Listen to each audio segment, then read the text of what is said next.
আসসালামু আলাইকুম।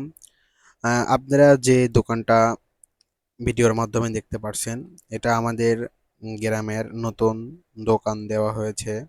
আমাদের গ্রামবাসী যারা জানেন না, তাদের জন্য এই ভিডিওটা করলাম।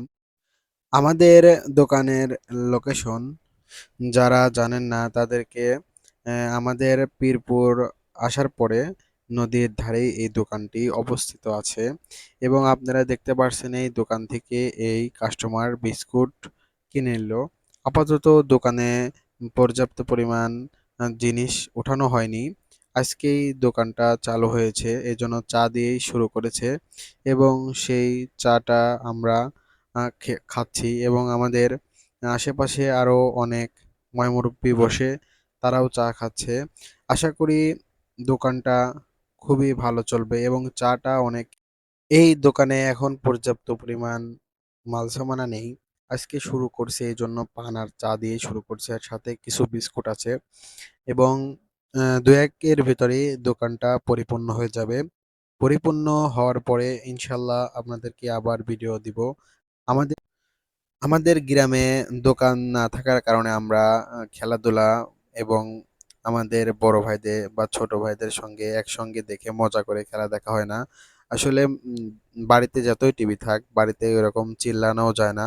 আমাদের এই গ্রামের ভেতরের দোকানটা হওয়ার কারণে আমরা অনেক খুশি এবং খেলা যখন দেখবো আমাদের সবাই একসঙ্গে এবং একসঙ্গে অনেক মজা করব। দেখতে পারছেন যে এখানে অন্ধকার, এই পাশেই কিন্তু লাইট লাগানো এবং তার সামনে দোকান। আমাদের গ্রামে দোকান হয়েছে। আমি বিকালেও চা খেয়েছি এবং আমি মাগরিব পরে আমার একটু গলায় সমস্যা মনে হওয়ার কারণে আমি কিন্তু আবার চা খেতে চলে আসলাম। আজকে প্রথম দিন, এই কারণে আপনারা দোকানে পর্যাপ্ত পরিমাণ লোক দেখতে পারছেন না। যত সময় যত দিন যাবে আশা করি দোকানটা জমজমাটভাবে চলবে এবং জাঁকজমক হবে আশা করি। দোকানে আসার পরে আমি দেখতে পেলাম যে পানি হিট দিচ্ছে। এত সুন্দর চুলা বানিয়েছে। এই চুলাতে দুটি কেতলি বসিয়ে পানি হিট দিচ্ছে এবং আমি কেতলি দেখার পর দোকানে দেখি কি একজন কাস্টমার বসে চা খাচ্ছে এবং আমি বললাম যে কাকা আমাকে একটি চা বানিয়ে দিন।